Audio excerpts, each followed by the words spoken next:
Salut à tous et bienvenue sur la chaîne Techno.tv, bienvenue dans ce JTech. Le JTech, c'est toutes les semaines, toute l'actualité des nouvelles techno. Salut à tous, et l'actualité cette semaine, eh bien elle est chargée une fois encore. On va commencer par Facebook. Nouveau Facebook, nouvelle fonctionnalité, on voit ça dans un instant. On parlera aussi tout à l'heure appareils photo numériques, des appareils hybrides envahissent le marché pour les fêtes de fin d'année, on vous explique tout à l'heure. Séquence jeux vidéo tout à l'heure, avec la sortie très attendue du nouveau FIFA. Préparez vos manettes et vos crampons. C'est parti pour le JTech, bienvenue.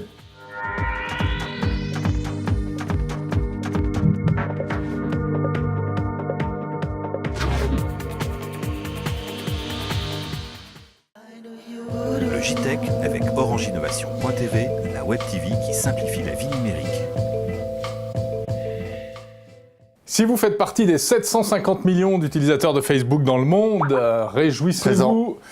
Ça bouge sur Facebook avec de nouvelles fonctionnalités dévoilées cette semaine. Oui, effectivement, il y a quelques jours, Facebook a annoncé à San Francisco lors d'une conférence développeurs beaucoup de nouveautés. Et pour en parler, Jérôme, nous avons avec nous depuis San Francisco notre envoyé spécial, Dominique Pieutet.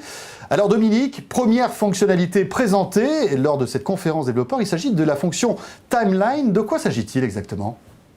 Alors, Mark Zuckerberg était très attendu, notamment en réponse à Google+. On se demandait s'il allait reparler de gérer ses cercles, etc., etc. En fait, pas du tout. Il lance deux nouveaux produits. Un premier qui s'appelle Timeline. Et je dois vous le dire, Timeline, j'aime bien. En gros, qu'est-ce que ça fait, Timeline ? Eh bien, ça vous permet de remonter dans le temps des lieux où vous êtes allés, de vos photos, de vos connexions avec vos amis. En gros, Facebook était plat, on va dire. Eh bien, Facebook prend de la perspective et monte dans le temps. En gros, Timeline, c'est l'histoire de votre vie. C'est comme ça que le propose Mark Zuckerberg. Et c'est au lieu de partager votre histoire en temps réel, vous allez pouvoir partager votre vie avec vos amis. C'est les photos de quand vous étiez petit, les vidéos de quand vous avez grandi, mais aussi celles de votre famille, un peu l'histoire de votre vie, effectivement, qui rentre sur Facebook. J'avoue que c'est assez, c'est pas mal. C'est assez séduisant, Timeline. Alors Dominique, autre innovation, eh bien c'est un partage encore plus sophistiqué de la musique, des applications, de la vidéo sur Facebook grâce à un système qui s'appelle Open Graph. Open Graph, les applications Open Graph, en gros, il va être de plus en plus facile pour vous de partager ce que vous aimez avec vos amis avec trois grandes majeures qui vont être lancées dès maintenant. La musique, on attendait beaucoup Facebook sur la musique, on avait annoncé des choses sur la musique.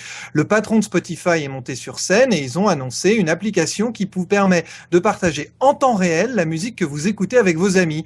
Donc en gros, vous êtes sur Facebook et puis je vous connais, François et Jérôme, je sais que vous aimez le rock pur et dur.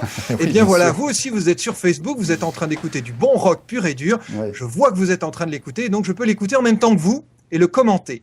Pareil pour la vidéo, et notamment un partenariat avec Netflix, le grand site de location de vidéos aux États-Unis.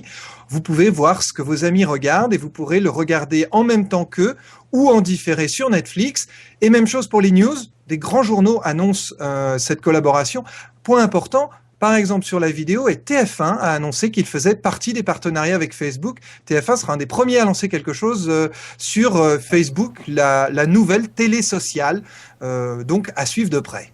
Très bien, alors Dominique, malgré tout, deux interrogations. La première, est-ce que Facebook ne va pas devenir une usine à gaz à utiliser ? Et puis la deuxième, quid de la vie privée dans tout ça ? Alors écoutez, là vraiment, faut que je vous le dise, Facebook, c'était déjà compliqué, ça va devenir l'enfer. Je prends un exemple, Timeline.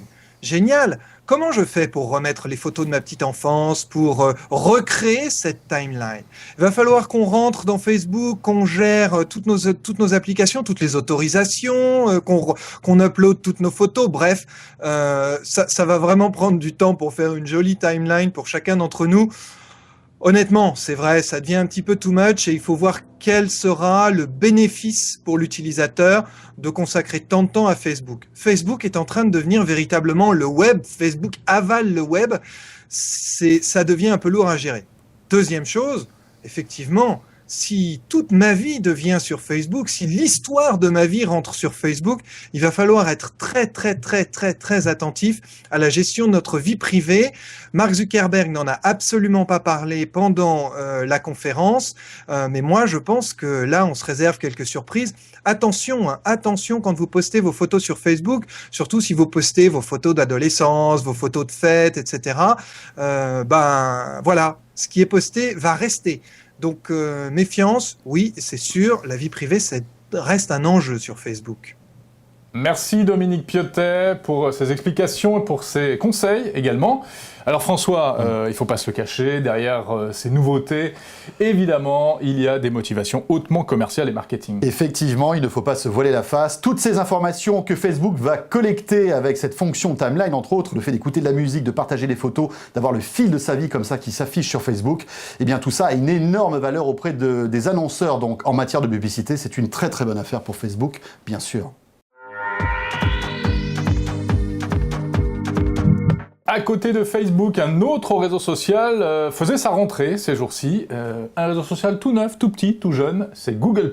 Voilà, qui était en bêta depuis plusieurs mois et qui, ça y est ouvert au grand public. Donc vous allez pouvoir maintenant goûter aux joies des circles de Google+, en vous y inscrivant. Jérôme, encore un réseau social supplémentaire. C'est vrai, alors bon, on l'a dit, il vient de démarrer, mais déjà 43 millions de membres quand même sur Google+. Et puis alors, ils ont annoncé un certain nombre de petites nouveautés, notamment en matière de vidéo. On peut faire du chat vidéo jusqu'à 10 personnes sur Google+, et ensuite en faire de véritables émissions vidéo en ligne. Très bien, autre nouveauté du côté de chez Google, cette fois-ci sur le marché très prometteur du paiement sur mobile. En fait, Google a passé encore un accord avec Visa, vous savez, les cartes Visa, qui vont justement arriver dans ce Google Wallet. C'est une espèce de porte-monnaie mise au point par Google. Le Google Wallet, c'est un système pour payer dans les magasins réels avec son téléphone mobile. Vous passez votre mobile devant une borne sans contact et vous pouvez acheter, c'est aux États-Unis, un café, un hamburger, etc. Et à noter que le paiement sur mobile est en phase de test en France depuis de nombreux mois. Merci d'être avec nous, c'est le JTech sur la chaîne Techno.tv. C'était la rentrée aussi pour Microsoft cette semaine. En attendant Windows 8 qui sortira dans un an, en attendant aussi la mise à jour de Windows Phone, eh bien Microsoft veut tout miser, Jérôme, pour cette rentrée 2011 sur le cloud. Ah oui, du cloud, ils vont en mettre partout Microsoft. Le cloud, c'est quoi? C'est le nuage, l'informatique dans les nuages. Alors du cloud, on en fait tous un peu sans le savoir. On met tous nos données comme ça, nos emails, nos photos, etc. sur des serveurs à travers des tas d'applications, Facebook, le webmail, SkyDrive, etc. Eh bien, Microsoft va en mettre partout du cloud. Et oui, pour Microsoft, tout simplement, le cloud, c'est l'avenir de l'informatique. Le cloud, c'est une évolution d'Internet qui est très importante, qui simplifie en effet le stockage et l'accès à des données, où que l'on soit, quel que soit le terminal que l'on va utiliser. C'est aussi la capacité de programmer Internet. Donc pour les développeurs, c'est une richesse infinie d'applications et de services à inventer. Malgré tout, on a quand même l'impression qu'il y a un peu de réticence par rapport au cloud, aussi bien de la part des entreprises que des particuliers. Est-ce que vraiment le succès du cloud est assuré ? C'est très paradoxal parce que oui, on peut se dire qu'il y a des réticences, mais quand on voit l'adoption des services grand public, c'est une adoption massive. 26 millions de Français ont un compte Windows Live. C'est des dizaines de millions de Français qui utilisent ces réseaux sociaux et ces services Internet grand public. Quand on regarde les entreprises et ce qui se passe en ce moment, les PME qui ont eu toujours du mal en fait, parce que peut-être des technologies qui étaient trop chères ou trop compliquées à déployer, les PME s'appuient de plus en plus rapidement sur des services cloud pour déployer des usages numériques à l'état de l'art, que ce soit au niveau de la messagerie, du collaboratif. Donc, il y a en fait une accélération assez rapide des services Internet et du cloud en général. On voit ça, que ce soit au niveau des particuliers ou des entreprises. Allez, on parle de photos numériques tout de suite avec de nouveaux produits signés Nikon. Des appareils hybrides. C'est quoi un appareil hybride? Eh bien, c'est un appareil photo compact avec objectif interchangeable, Jérôme. En fait, c'est une mode qui a été initiée par Panasonic et Olympus il y a 3-4 ans. Depuis, Samsung et Sony se sont introduits sur ce marché. Et donc, Nikon, qui est l'un des vrais spécialistes de la photo avec Canon, se lance là aussi sur cette nouvelle race de produits. Alors, il a une particularité, quand même. Ils ont une particularité, puisqu'il y a deux modèles. Il y a le G1 et le V1. Voilà, le G1 et le V1. C'est-à-dire qu'en fait, donc, lorsque vous allez prendre une photo en appuyant sur le petit bouton, en fait, à partir du moment où vous effleurez configurer le bouton, l'appareil va commencer à prendre des photos et sélectionner pour vous la meilleure, celle qui juge la meilleure en fait. C'est une espèce de prise de photo intelligente par l'appareil. Voilà, pour ne plus rater aucun cliché, avec le tonton au fond qui n'a pas souri au bon moment, etc. Exactement, c'est ça. Donc là, lui, il choisit la bonne photo pour vous. La suite de l'actualité high-tech avec l'éternelle question sur l'iPhone. C'est pour quand le prochain iPhone? Eh bien, c'est pour bientôt, en théorie, puisque des rumeurs persistantes évoquent le 4 octobre prochain pour la présentation du ou des nouveaux iPhones, Jérôme, puisque là, c'est le flou le plus total. Hein. Les rumeurs assez contradictoires circulent sur le web. En tous les cas, à partir du 4 octobre, sans doute, nous en saurons plus. Tim Cook, qui est le nouveau PDG d'Apple, montera sur scène pour présenter ses nouveaux joujoux. Allez, on en vient aux jeux vidéo avec la sortie du traditionnel FIFA. C'est la saison, les jeux de foot arrivent. Et oui, PES d'un côté, FIFA de l'autre, c'est le match de boxe des jeux de foot. Et oui, c'est pas mal. Et ça va faire mal encore une fois. Alors il faut savoir que FIFA d'année en année creuse l'écart face à son concurrent PES. Une soirée a eu lieu à Paris cette semaine où une multitude de people étaient présents pour vanter les mérites donc de ce FIFA 2012 très attendu qui sort en même temps que PES d'ailleurs le 29 septembre prochain, le succès de FIFA qui ne se dément pas depuis de nombreuses années. En fait, on se rend compte en discutant autour de nous que la plupart des gens entre 15 et 40 ans qui jouent à un jeu vidéo jouent à FIFA. FIFA, c'est plus d'1 million de boîtes vendues en France par an et c'est le deuxième bien culturel le plus vendu en France. Il faut considérer que FIFA, c'est à peu près un tiers à un quart de nos résultats annuels en France.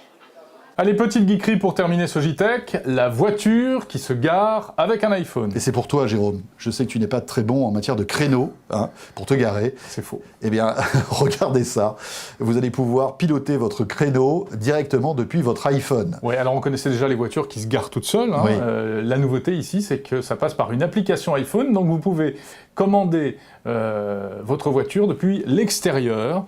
Au cas où vous n'auriez pas confiance en la technologie. Hein. Exactement. Donc vous sortez de la voiture, vous lui laissez faire le créneau. Si ça se passe bien, tant pis. Si ça se passe mal, de toute façon, vous vous en foutez, vous êtes dehors. Donc tout va bien. Voilà, exactement. C'est comme la ça que ça sécurité marche. avant tout. Bon, c'est la fin de ce JTech, on se quitte, on se retrouve la semaine prochaine. Voilà, je te rappelle qu'il faut que tu te dépêches, t'es mal garé. Hein. Le JTech que vous pouvez retrouver sur Orange Innovation TV. On salue tous ceux qui nous regardent à Lyon, sur la TNT, sur TLM, sur la chaîne techno.tv, bien sûr, et puis sur les applications iPhone, Android et Windows Phone. On sera là le week-end prochain. Salut à tous. Salut à tous, bye bye.